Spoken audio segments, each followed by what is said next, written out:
കേരളീയർക്ക് ഒരുപാട് പ്രിയപ്പെട്ട പരമ്പരയാണ് ഏഷ്യാനെറ്റിൽ സംപ്രേഷണം ചെയ്യുന്ന ചെമ്പനീർ പൂവ് എന്ന പരമ്പര. TRP റേറ്റിംഗിൽ ഇപ്പോൾ 6ാം സ്ഥാനത്തുള്ള ഈ പരമ്പരയിലെ സച്ചിനെ സ്നേഹിക്കുന്നവരുടെ എണ്ണം വളരെ കൂടിയിരിക്കുകയാണ്. സച്ചിന് സപ്പോർട്ടുമായി മുന്നിലേക്ക് വരികയാണ് പ്രേക്ഷകർ.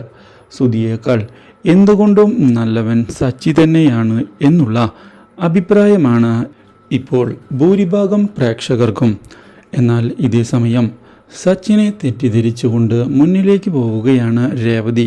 സച്ചിൻ കാരണമാണ് പ്രശ്നങ്ങൾ ഉണ്ടാകുന്നത് എന്ന് രേവതി ആരോപിക്കുകയും തൻ്റെ വീട്ടുകാരെ കുറ്റപ്പെടുത്തിയ സച്ചിനെതിരെ പ്രതികരിക്കുകയും ചെയ്യുന്നു.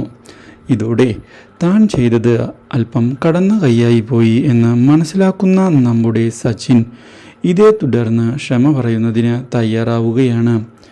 എന്നാൽ ഇതിനിടയിലാണ് സച്ചിൻ ചെയ്ത കാര്യങ്ങളെല്ലാം സച്ചിൻ്റെ അച്ഛനറിയാൻ ഇടയാകുന്നത്.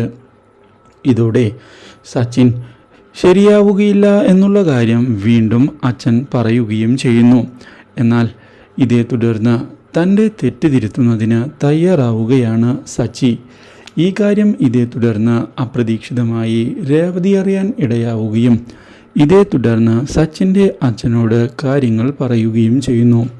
ഇതോടെ സച്ചിൻ്റെ അച്ഛൻ വളരെയധികം സന്തോഷിച്ചിരിക്കുകയാണ്. ഇതേ തുടർന്ന് ഉടൻ തന്നെ തൻ്റെ മകനെ ചെന്ന് കാണുന്ന അയാൾ തൻ്റെ സന്തോഷം തുറന്നു പറയുകയും ചെയ്തത് സച്ചിനെ ഞെട്ടിച്ച് കളയുകയും ചെയ്യുന്നു. Do like, share and subscribe.